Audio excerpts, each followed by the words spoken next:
नमस्कार, मैं हूं प्रतिमा मिश्रा। भारत पाकिस्तान के बीच युद्ध जैसे हालात बन चुके हैं। पाकिस्तान भारत के शहरों पर हमले की नाकाम कोशिशें कर रहा है, तो भारत की तरफ से उसे करारा जवाब दिया जा रहा है। भारत की बात में अगले 1 घंटे हम आपको भारत पाकिस्तान के टकराव से जुड़ी हर खबर और वीडियो दिखाने वाले हैं।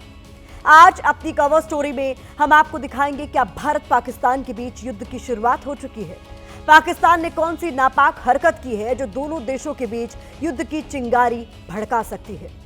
भारतीय सेना ने आज कैसे पाकिस्तान की साजिश का सुदर्शन संहार किया, कैसे पाकिस्तान की हरकत को हवा में ही धुआं धुआं किया गया। वीडियो के साथ ये खबर भी आपके सामने होगी। ऑपरेशन सिंदूर के बाद क्यों कांप रहा है पाकिस्तान, क्यों इस्लामाबाद से लेकर लाहौर तक दहशत के सायरन बज रहे हैं, वीडियो के साथ हम आपको दिखाने जा रहे हैं। और ऑपरेशन सिंदूर अभी जारी है। क्या मसूद अजहर की बारी है? इसी पर रात 8:30 पर देखिए हमारी स्पेशल रिपोर्ट मसूद अभी बाकी है। लेकिन शुरुआत भारत पाकिस्तान के बीच युद्ध वाले माहौल के ट्रेलर के साथ।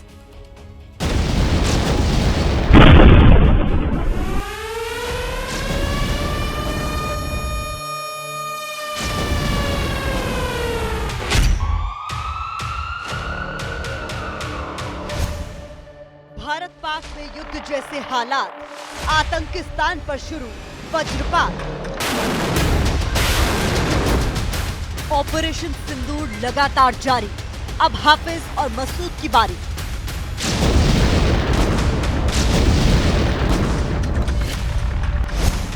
मारा गया आतंकी अब्दुल रऊफ, एयरफोर्स को अटैक की खुली छूट।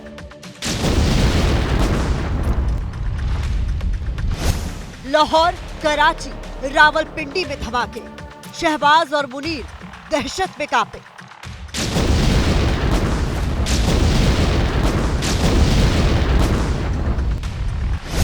सौ आतंकी दफ्न, गिनती जारी। भारतीय सेना ने की पुख्ता तैयारी।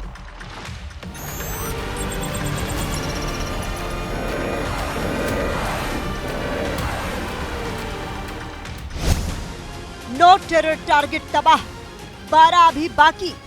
जल्द दिखेगी पहले जैसी बारूदी झांकी।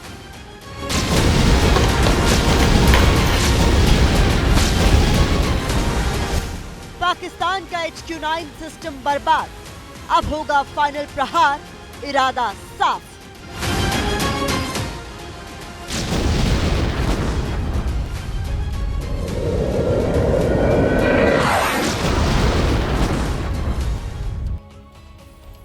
तो आज की सबसे बड़ी खबर यही है कि भारत और पाकिस्तान के बीच अघोषित युद्ध की शुरुआत हो चुकी है। दोनों देशों के बीच युद्ध के हालात बन रहे हैं। ऑपरेशन सिंदूर से बौखलाया पाकिस्तान भारत के शहरों को टारगेट करने की कोशिश कर रहा है, तो भारतीय सेना की तरफ से इसका माकूल और बारूदी जवाब भी दिया जा रहा है। 1971 के युद्ध के बाद पहली बार इतने बड़े पैमाने पर दोनों देशों के बीच टकराव की शुरुआत हुई है। आज पूरे दिन की हलचल पर हमने भारत की बात में आपके लिए भारत पाक अटैक चार्ट तैयार किया है। इसमें भारत से लेकर पाकिस्तान तक आज दिन भर हुए एक्शन की सारी डिटेल दर्ज है। पाकिस्तान ने 7-8 मई की दरमियानी रात भारत के 15 शहरों पर हमले की नाकाम कोशिश की है। भारत ने S-400 की मदद से सभी हमलों को नाकाम किया। पाकिस्तान के कई शहरों में आज धमाके हुए। लाहौर, कराची, रावलपिंडी, गुजरावाला तक धमाके हुए। रावलपिंडी के क्रिकेट स्टेडियम में ड्रोन अटैक हुआ। भारत ने पाकिस्तान का HQ-9 एयर डिफेंस सिस्टम तबाह किया। सूत्रों से खबर यह है कि अर्धसैनिक बलों की अतिरिक्त कंपनियां जम्मू कश्मीर भेजी जाएंगी। इसके अलावा army chief general Upendra Dwivedi ने पीएम मोदी से मुलाकात की है। इस बीच भारतीय सेना ने कैसे भारत के 15 शहरों को टारगेट कर रची आतंकिस्तान की साजिश का सुदर्शन संहार किया है, इस एक्सक्लूसिव रिपोर्ट में देखिए।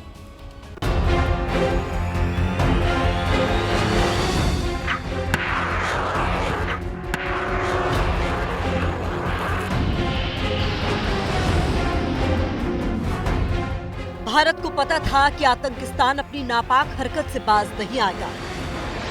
भारतीय सेना के ऑपरेशन सिंदूर के बाद वो कोई न कोई ऐसा कदम जरूर उठाएगा जो दोनों देशों के बीच युद्ध की चिंगारी भड़काने का काम कर सकता है। रक्षा मंत्रालय के मुताबिक 7 और 8 मई की दरमियानी रात पाकिस्तान ने भारत के करीब 15 शहरों को ड्रोन और मिसाइल से निशाना बनाने की नाकाम कोशिश की। पाकिस्तान के हमले को नाकाम करने के लिए भारत ने पहली बार रूस से मिले दुनिया के शक्तिशाली S-400 डिफेंस सिस्टम का इस्तेमाल किया।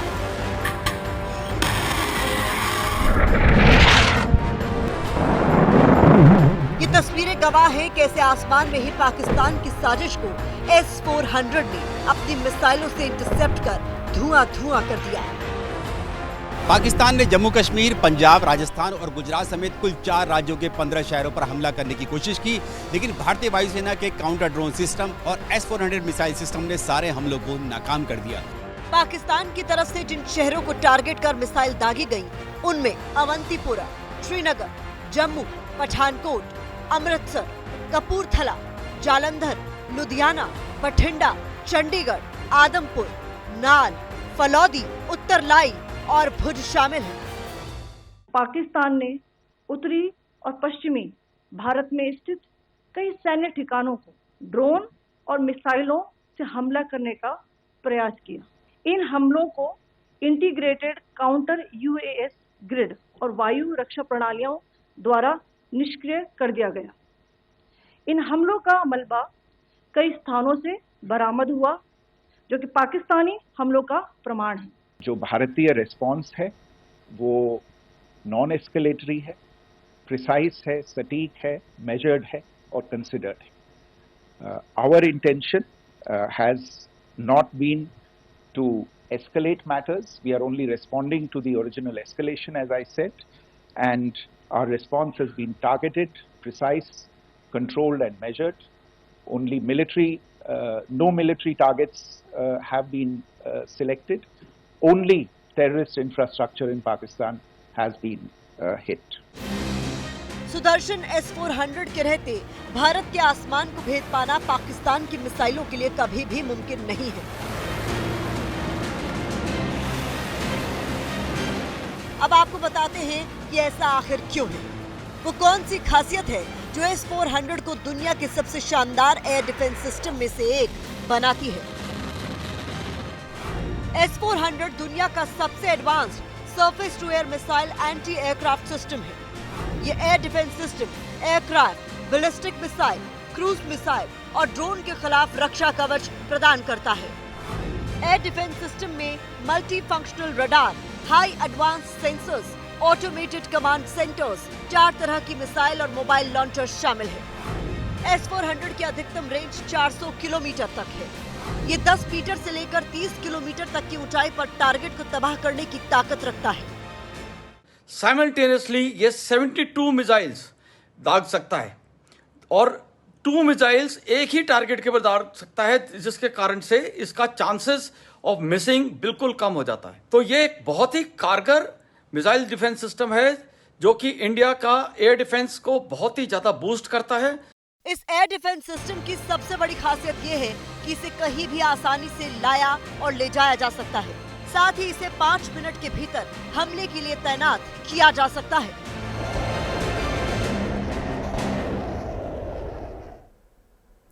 वैसे तो भारत का एक एक हथियार पाकिस्तान की किसी भी साजिश का धुआं उड़ाने के लिए काफी है, लेकिन आतंक के खिलाफ भारत की तरफ से लॉन्च किए गए ऑपरेशन सिंदूर से जुड़ी जो बड़ी खबर सामने आई है वो बताती है कि भारतीय सेना के एक्शन को रोकने की पाकिस्तानी आर्मी की कोई हैसियत ही नहीं। ऑपरेशन सिंदूर के तहत भारतीय सेना ने POK से लेकर पाकिस्तान तक आतंकी अड्डों को नेस्तनाबूद किया। इस एक्शन में किन हथियारों का इस्तेमाल किया गया, भारत की बात में आज हम आपको इसकी पूरी डिटेल दिखाने वाले हैं। वो कौन से वेपन थे, हथियार थे जो आतंकियों का काल बने, इस एक्सक्लूसिव रिपोर्ट में देखिए।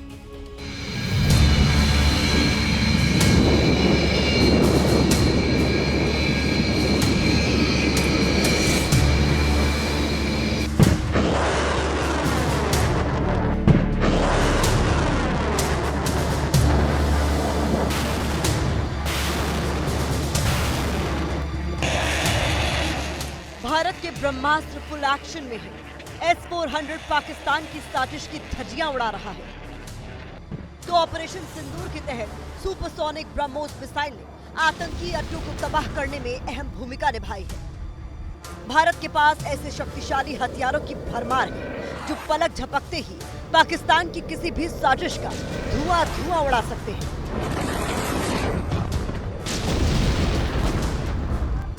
आतंक के खिलाफ भारत की तरफ से शुरू किए गए ऑपरेशन सिंदूर से पाकिस्तान खौफ में है।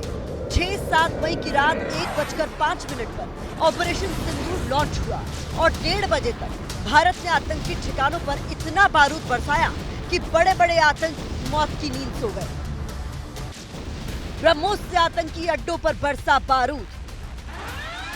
भारत ने इस ऑपरेशन में अपने उन ब्रह्मास्त्रों का इस्तेमाल किया जो कभी भी और कहीं भी तबाही ला सकते हैं। बुधवार को भारत के विदेश सचिव और सेना ने जो प्रेस ब्रीफिंग की थी, इसमें बताया गया था कि भारत की सेना ने प्रिसिजन वेपन का इस्तेमाल किया था। माना यह जा रहा है कि ये प्रिसिजन वेपन शक्तिशाली ब्रह्मोस मिसाइल ही थी। भारत ने अपनी प्रतिक्रिया को केंद्रित, संतुलित और गैर उत्तेजक बताया था। यह विशेष रूप से स्पष्ट किया गया था कि पाकिस्तानी सैन्य ठिकानों को निशाना नहीं बनाया गया। साथ ही दोहराया गया कि भारत में किसी भी सैन्य लक्ष्य पर हमले का उचित जवाब दिया जाएगा। पाकिस्तान में आतंकी अड्डों को मटियामेट करने के लिए भारत ने अपने बाहुबली राफेल फाइटर जेट की स्कैथ मिसाइल के साथ साथ देश की प्राइम स्ट्राइक वेपन ब्रह्मोस का इस्तेमाल किया था। दुनिया के बेहद कम देश हैं जिनके पास अपनी खुद की सुपरसोनिक क्रूज मिसाइल है और भारत उनमें से एक है। भारत ने रूस के साथ मिलकर सुपरसोनिक क्रूज मिसाइल ब्रह्मोस को तैयार किया था, जिसे अब भारत का प्राइम स्ट्राइक वेपन भी माना जाता है। खास बात यह है कि ब्रह्मोस को जो नाम दिया गया है वो भी भारत की सबसे लंबी नदी ब्रह्मपुत्र और रूस की मोस्कवा नदी के नाम पर दिया गया है। भारतीय वायुसेना के सुखोई फाइटर जेट्स को हाल ही में ब्रह्मोस मिसाइल से लैस किया गया था। साथ ही थल सेना भी ब्रह्मोस मिसाइल का इस्तेमाल करती है। माना जाता है कि दुनिया की कोई भी रडार, हथियार या फिर air defence system BrahMos supersonic cruise missile को इंटरसेप्ट तो क्या, डिटेक्ट भी नहीं कर पाती है। यानी ब्रह्मास्त्र की तरह अगर एक बार ब्रह्मोस को दाग दिया तो फिर ये अपने लक्ष्य को तबाह करने के बाद ही दम लेती है। हारोप से टेरर कैंप्स में हाहाकार। इसके अलावा ऑपरेशन सिंदूर में इजराइल से मिले हारोप हथियार का भी इस्तेमाल किया गया। विश्वसनीय सूत्रों से मिली जानकारी के मुताबिक ऑपरेशन सिंदूर के दौरान भारत ने ब्रह्मोस सुपरसोनिक क्रूज मिसाइल के अलावा इजराइल के लॉइटरिंग म्यूनिशन हारोप का भी इस्तेमाल किया। यह पहली बार दुनिया के सामने आया है कि भारत इजराइल के हारोप ड्रोन का इस्तेमाल करता है। जिस प्रेसीजन के साथ, यानी जिस सटीकता के साथ ऑपरेशन सिंदूर एग्जीक्यूट किया गया, वह अनइमेजिनेबल है, बहुत ही सराहनीय है। इसमें 9 टेररिस्ट कैंप्स तबाह हुए और अच्छी खासी संख्या में आतंकी मारे गए। जिस तरह से इस ऑपरेशन को किसी भी इनोसेंट को नुकसान पहुंचाए बिना मिनिमम कोलेटरल डैमेज के साथ अंजाम दिया गया, वह इसलिए संभव हो पाया क्योंकि हमारे formidable and professionally trained armed forces के पास इक्विपमेंट भी हाई क्वालिटी के थे। हालांकि आतंक के खिलाफ एक्शन का सिलसिला अभी थमा नहीं है, बल्कि भारत अब इस लड़ाई को निर्णायक अंजाम तक पहुंचाने वाला है। हमारी अगली खबर देखने के बाद पाकिस्तान के प्रधानमंत्री शहबाज शरीफ और पाकिस्तानी आर्मी प्रमुख असीम मुनीर की नींद उड़ने वाली है, क्योंकि खबर यह है कि ऑपरेशन सिंदूर अभी पूरा नहीं हुआ है, बल्कि आतंक के खिलाफ ऑपरेशन सिंदूर के तहत एक्शन जारी है। इसका मतलब यह है कि इस बार आतंक के खिलाफ भारत की लड़ाई निर्णायक अंजाम तक जाने वाली है। इस बार भारत आतंक के किसी भी आका को बख्शने वाला नहीं है। भारत पाकिस्तान से प्रायोजित आतंकवाद का पूरी तरह खात्मा करके ही अपना मिशन पूरा करेगा। सरकार ने सर्वदलीय बैठक में ये पूरी तरह से साफ कर दिया है।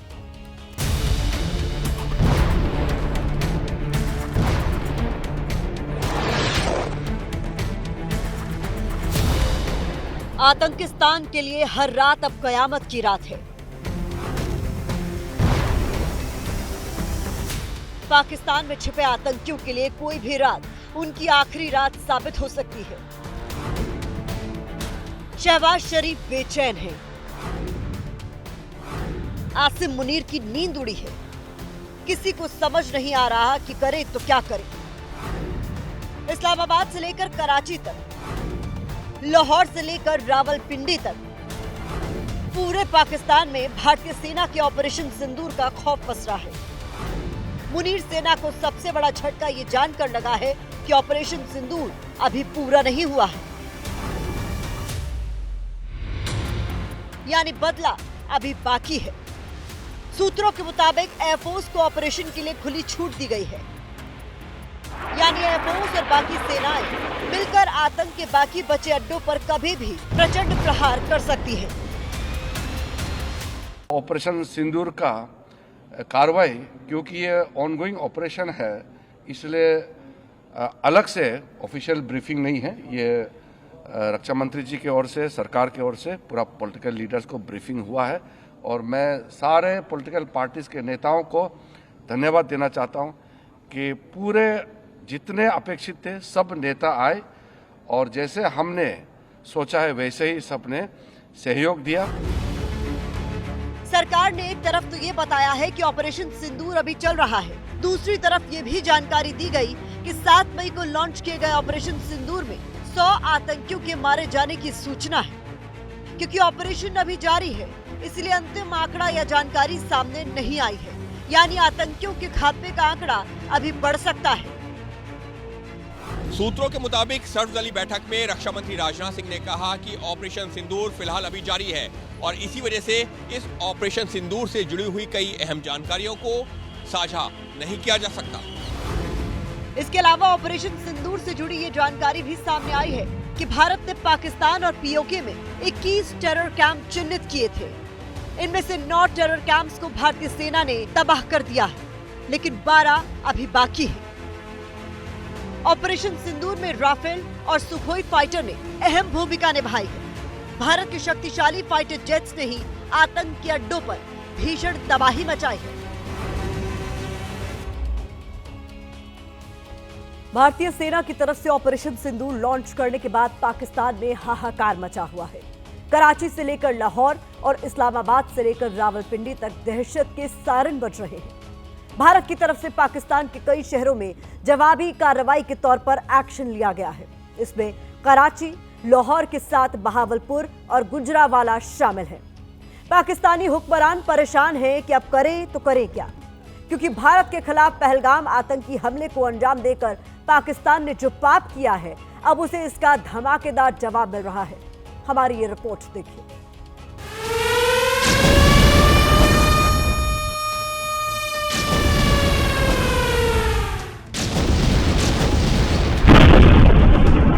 पाकिस्तान पर अब हर रात भारी है, क्योंकि ऑपरेशन सिंदूर जारी है। और इसी के बारे में सोच सोचकर पाकिस्तान के हुक्मरानों के बदन में दौड़ रहा खून पानी हुए जा रहा है। पाकिस्तान की सरकार से लेकर इस मुल्क की जनता तक को नहीं पता कि तबाही कब आ जाए, कहां से आ जाए, कैसे आ जाए। अभी पाकिस्तान आतंकियों की लाश गिन ही रहा है, खंडहर हो चुकी इमारतों को देख ही रहा है कि पाकिस्तान धमाकों की आवाज से गूंजने लगा। लाहौर एयरपोर्ट। आज सुबह लाहौर के वॉल्टन एयरपोर्ट के पास कई धमाके हुए। धमाके इतने जोरदार थे कि लोगों की सांसें थम गई। डर इस कदर फैल गया कि लाहौर में सायरन बजने लगे। लोगों को लगा कि भारत ने फिर से हमला कर दिया है। डर की वजह से लोग घरों से बाहर निकल आए। जिस जगह पर धमाका हुआ था वहां पाकिस्तानी सैनिक भी मंडराने लगे। कुछ ही देर में एम्बुलेंस से घायलों को अस्पताल पहुंचाया जाने लगा। बताया जा रहा है कि इस धमाके में 4 लोग घायल हुए हैं। गुजरावाला पाकिस्तान।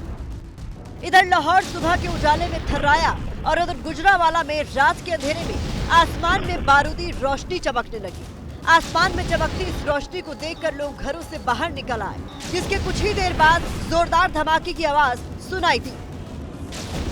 जी हम छत पे गए थे तो बिजली की कड़कने की आवाज़ आ रही थी। हमने देखा कि जाके छत पे बिजली की आवाज़ है कि कोई मिसाइल वगैरह तो नहीं लगा। तो हम गए हैं तो मेरी आंखों के सामने जो है ना मिसाइल इस तरफ से आया तो वो नहर की तरफ जो है ना गिराया गया, लेकिन धमाके की आवाज़ बहुत ज्यादा आई है। ये आपने खुद अपने आंखों से देखा जी? जी मैंने आंखों से देखा अपनी खुद के मेरे सामने आंखों के सामने इधर वो आया नजर आया, उसने फुल धमाका किया, वो जो है ना उसकी रोशनी दिखाई दी है। कराची पाकिस्तान। लाहौर और गुजरावाला की तरह आज कराची में भी धमाका हुआ। धमाका इतना जोरदार था कि घर की छत उड़ गई। धमाके के बाद लोग जान बचाने के लिए अपने घरों से बाहर निकल आए। लोगों के चेहरे पर खौफ साफ नजर आ रहा था। यहाँ भी कई लोग घायल हुए हैं। रावलपिंडी, पाकिस्तान का हर शहर दहशत में है। रावलपिंडी में भी धमाका हुआ। यहाँ भी तबाही के निशान साफ साफ नजर आए। इधर लोग तबाही देख रहे थे और उधर पाकिस्तान में डर फैलता जा रहा है कि कहीं रॉकेट, मिसाइल, गोला बारूद बर्बादी न ले आए। पाकिस्तान में ये सब ऐसे समय में हो रहा है जब भारत का पाकिस्तान के खिलाफ ऑपरेशन सिंदूर जारी है, जिससे पाकिस्तान के हुक्मरानों की नींद उड़ी हुई है। हालांकि इन हमलों को लेकर भारत ने कुछ भी नहीं कहा है। इतना सब होने के बाद भी पाकिस्तान आतंक को पालना पोसना नहीं छोड़ रहा है। कल हमने आपको इसी शो में दिखाया था कि कैसे भारत के हमलों में मारे गए आतंकियों की नमाज़े जनाजा अता की गई। इसमें पाकिस्तानी सेना के बड़े बड़े अधिकारी और हुक्मरान शामिल हुए। इसके अलावा इसमें कई आतंकी भी शामिल हुए। ये बताता है कि पाकिस्तान कैसे आतंकियों की सबसे सुरक्षित पनाहगाह है। आज विदेश सचिव विक्रम मिस्री ने भी ये तस्वीरें दिखाकर पूरी दुनिया में पाकिस्तान की पोल खोलकर रख दी। भारत ने एक बार फिर पाकिस्तान की असली हकीकत दुनिया के सामने बेनकाब कर दी। भारत ने दिखा दिया कि पाकिस्तान पूरी दुनिया में आतंक का प्रायोजक देश है। इस बीच आपको बता दें कि एक तरफ कूटनीतिक स्ट्राइक के जरिए आतंक पर पाकिस्तान की पोल खुल रही है, दूसरी तरफ भारतीय सेना की स्ट्राइक से पाकिस्तान की सरकार डर रही है। भारत के जवाब के बाद पाकिस्तान में डर का आलम यह है कि उसके प्रधानमंत्री शहबाज शरीफ की पार्टी के सांसद संसद में खड़े होकर रो रहे हैं। अब उसे पाकिस्तानी सेना से कोई उम्मीद बाकी नहीं बची है, क्योंकि भारतीय सेना के आगे वो पाकिस्तानी आर्मी का हश्र देख चुके हैं। इसीलिए ऊपर वाले से मदद की गुहार लगा रहे हैं। और अल्लाह पाक इस मुल्क के हिफाजत फरमाएंगे। दुनिया में जहां भी देखें शायद हमारी कमी है, हम मजबूर हैं, हम गुनाहगार हैं, हम तेरे आगे सर झुकाते हैं, माफी मांगते हैं। नहीं, इसमें दो राय नहीं है मौला। मैं दुआ गो हूँ आर्म फोर्सेस के लिए, पाकिस्तानियों के लिए कि अल्लाह पाक हम सब की हिफाजत फरमाए। और हमें मैं दुआ गो हूँ आर्म फोर्सेस के लिए, पाकिस्तानियों के लिए कि अल्लाह पाक हम सब की हिफाजत फरमाए। भारत के एक्शन के आगे पाकिस्तान पानी मांग रहा है। वैसे पाकिस्तान की कभी हिम्मत नहीं रही कि वो सामने से आकर भारतीय सेना का सामना या मुकाबला कर सके। वो हर बार कायराना करतूत को ही अंजाम देता है। पहले उसने पहलगाम में बेगुनाह पर्यटकों पर गोलियां बरसाई। अब ऑपरेशन सिंदूर के बाद बौखलाहट में जम्मू कश्मीर के पुंछ में आम नागरिकों को निशाना बना रहा है। एबीपी न्यूज की टीम पुंछ में ग्राउंड जीरो पर मौजूद है। मेरे सहयोगी जगविंदर पटियाल पुंछ में पाकिस्तान की कायरता के सबूत पूरी दुनिया को दिखा रहे हैं। आपको पुंछ से उनकी एक्सक्लूसिव रिपोर्ट देखनी चाहिए।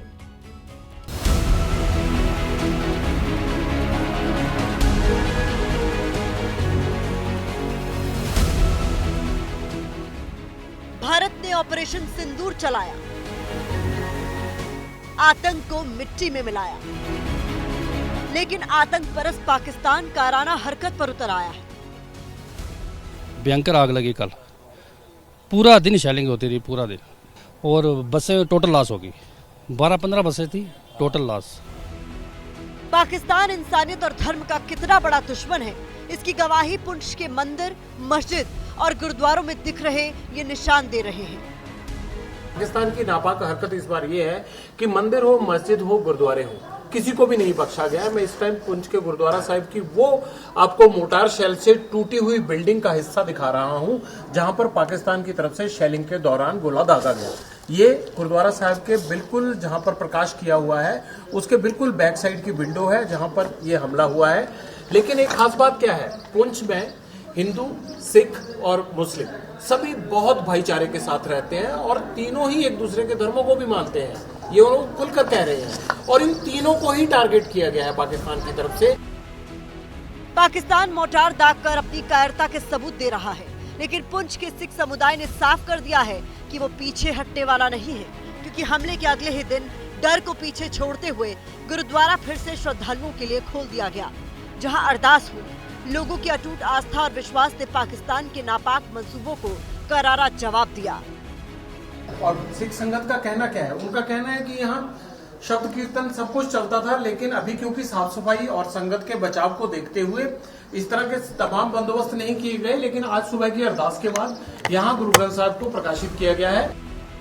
पाकिस्तान की जिहादी सोच का अंदाजा इस बात से लगा सकते हैं कि उसने उस गीता भवन को भी निशाना बनाया जो पुंछ के सेंटर में मौजूद है, जिसकी चारों तरफ रिहायशी इमारतें हैं। गीता भवन के हॉल की छत पर देखिए आप, एक शेल लगने की वजह से कितना बड़ा सुराख वहां पर हो गया है। और अगर ये मजबूत कंक्रीट का ना होता और नीचे कोई होता तो जाहिर सी बात है कि वो अपनी जान गंवा बैठता। तकरीबन 5x5 के इस दायरे में जो है वो उस शेल ने जो पूरे लेंटर को एक तरह से ध्वस्त कर दिया है। पुंछ की जिस गली, जिस घर में एबीपी न्यूज का कैमरा पहुंचा, सिर्फ तबाही और पाकिस्तान की कायरता के सबूत दिखे। गुरुद्वारा के बिल्कुल बगल में ये गीता भवन है और गीता भवन की बिल्डिंग के पास भी मोटार शेल गिरा है। यहाँ तकरीबन 50 से ज्यादा मोटार शेल दागे गए हैं पाकिस्तान की तरफ से। और ये जो आसपास की बिल्डिंग है उनमें जो मोटार शेल से निकले हुए स्प्लिंटर लगे हैं वो इतने जानलेवा हैं कि उनके लगने के कारण ही लोगों की जान जा रही है। और आसपास में जितने भी घर हैं यहाँ पर, उनको या तो कोई ना कोई उनकी प्रॉपर्टी डैमेज हुई है, खिड़कियां डैमेज हुई हैं। देखिए जो सामान रखा था, ये एसी देखिए क्या हाल हो गया इसका। और जो हाल इन लोहे की चादरों का और जो लोहे के सामान का जिस तरह से इन मोटार शेल से नुकसान हुआ, आप सोचिए कि इंसान इनके आगे आ जाए तो उसका क्या हाल हो जाए। रात भर हुई गोलीबारी से पुंछ में दहशत का माहौल है। जब एबीपी न्यूज संवाददाता जगविंदर पटियाल पुंछ पहुंचे तो उन्हें 80% इलाके खाली दिखे।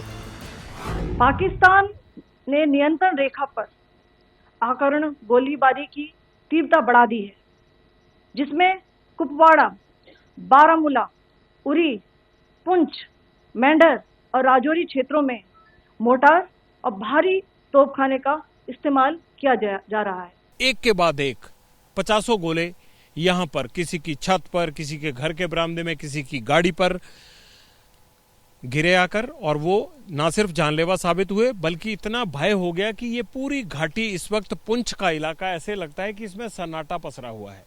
यहाँ चहल पहल होती थी, बड़ी घनी आबादी है इस पूरे इलाके में, लेकिन अब सिर्फ यहाँ पर परिंदे नजर आ रहे हैं, सन्नाटा नजर आ रहा है।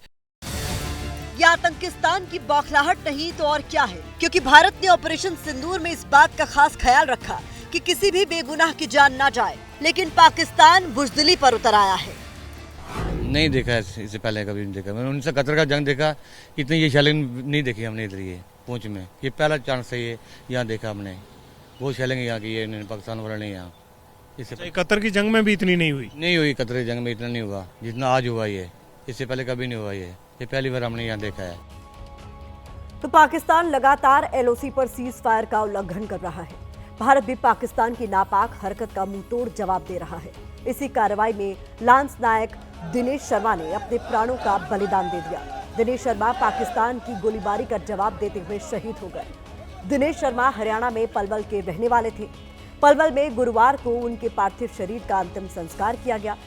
पूरे राजकीय सम्मान के साथ दिनेश शर्मा को आखिरी सलामी दी गई। पूरा देश दिनेश शर्मा के बलिदान को सलाम कर रहा है। अब सियासी गलियारों का हम रुख करते हैं। सरकार की तरफ से ऑपरेशन सिंदूर को लेकर आज सर्वदलीय बैठक बुलाई गई।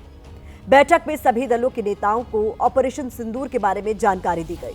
बैठक की अध्यक्षता रक्षा मंत्री राजनाथ सिंह ने की। उन्होंने बताया कि ऑपरेशन सिंदूर के तहत भारत ने किस तरह सफलतापूर्वक आतंकी अड्डों को नेस्तनाबूद किया। बैठक के बाद सभी दलों ने सरकार के हर एक्शन में साथ देने का भरोसा दिया है। संकट की घड़ी में हम सब आपके साथ हैं और आप जो काम कर रहे हैं करते रहिए और देश के हित में हम आपके साथ रहेंगे।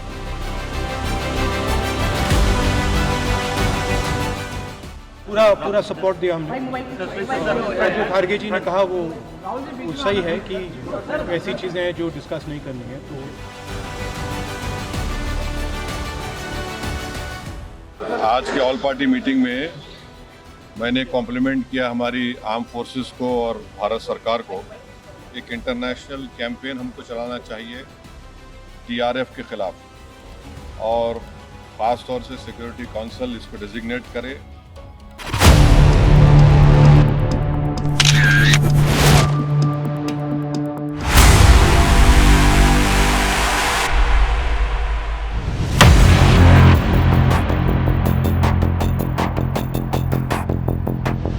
बड़ा आतंकी ऑपरेशन सिंदूर में एक बड़ा आतंकी मारा गया है। रऊफ अजहर मारा गया है। मौलाना मसूद अजहर का छोटा भाई मौलाना रऊफ अजहर भारत ने जो स्ट्राइक किया उसमें मारा गया। बहुत बड़ी खबर है, बहुत बड़ी सफलता है भारतीय खुफिया एजेंसीज और भारतीय फोर्सेस के लिए।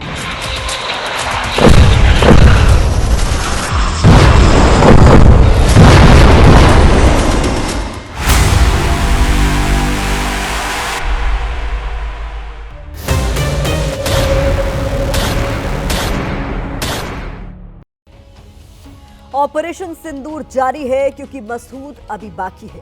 वो मसूद अजहर जो न सिर्फ हिंदुस्तान का मोस्ट वांटेड है बल्कि देश का दुश्मन नंबर 1 है।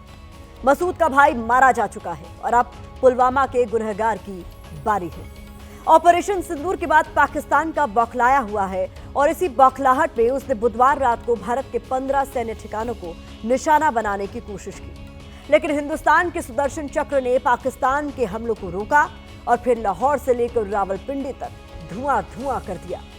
ठीक सुना आपने, सुदर्शन चक्र, क्योंकि बीती रात जब पाकिस्तान की तरफ से मिसाइल और ड्रोन अटैक किया गया था तो भारतीय वायुसेना की S-400 मिसाइल सिस्टम ने हमले को विफल किया था और इस यूनिट को सुदर्शन चक्र का नाम दिया गया और उसके बाद लाहौर में पाकिस्तान के एयर डिफेंस सिस्टम को ही ध्वस्त कर दिया गया। हिंदुस्तान पाकिस्तान के हर वार का मुंहतोड़ जवाब दे रहा है और अब बारी मसूद अजहर की गर्दन तक पहुंचने की है। छोटे कद का बड़ा शैतान मसूद अजहर, उम्र 58 साल, कद 5 फीट 4 इंच, पहचान माथे पर काला तिल, अरबी, फारसी, उर्दू और पंजाबी भाषाएं जानता है।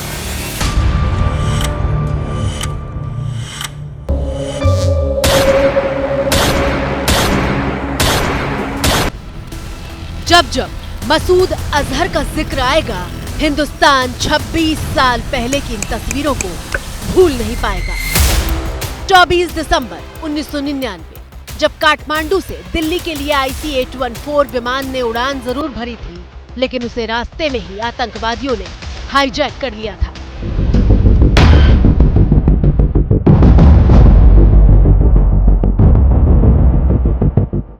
इंडियन एयरलाइंस के विमान में 176 यात्री और 15 क्रू मेंबर्स सवार थे।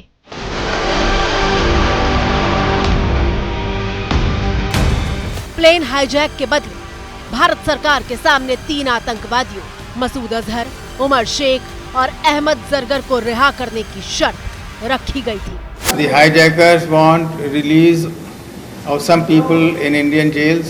They have so far identified only one name, Maulana Masood Azhar. आतंकवादी संगठन जैश-ए मोहम्मद का मुखिया मसूद अजहर, जिसकी रिहाई के लिए कांधार हाईजैक को अंजाम दिया गया था। पायलट के सिवा कोई कम्युनिकेशन नहीं, एक ही कम्युनिकेशन है जो पायलट के थ्रू हो रहा है। गवर्नमेंट ने टेररिस्टों को छोड़ना नहीं चाहिए। अगर छोड़ दिया तो क्या होगा? आप सोचिए, अगर छोड़ दिया तो लाखों लोगों के मन में क्या आएगी और एक गलत प्रेसिडेंस हो जाएगा। इसके बाद भविष्य के अंदर में भी टेररिस्ट बार बार अनेक हाईजैकिंग कर सकते हैं। 170 से ज्यादा जानों की सलामती के लिए आतंकी मसूद अजहर को रिहा करना पड़ा था। मसूद अजहर, उसने बॉम्बिंग किया था, एक हवाई जहाज को उल्टा था, उसको हमने रिहा कर दिया था जब कंधार में वो प्लेन गया था अफगानिस्तान में। तो these are the most wanted. अब अगर जो ऑपरेशन सिंदूर में हम इन दोनों को या तो खत्म करते हैं या पाकिस्तान या इंटरनेशनल समझे कि इनको मोस्ट वांटेड टेररिस्ट बना दें तो भारत का फायदा होगा।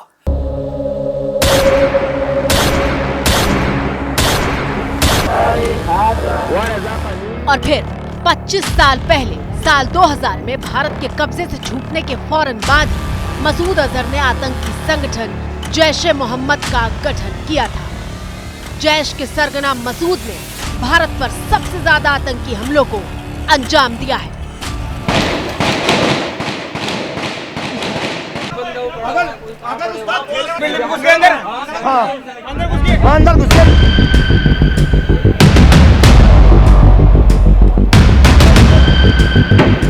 साल 2001 जब देश की संसद के परिसर में घुसकर आतंकवादियों ने हमला कर दिया था।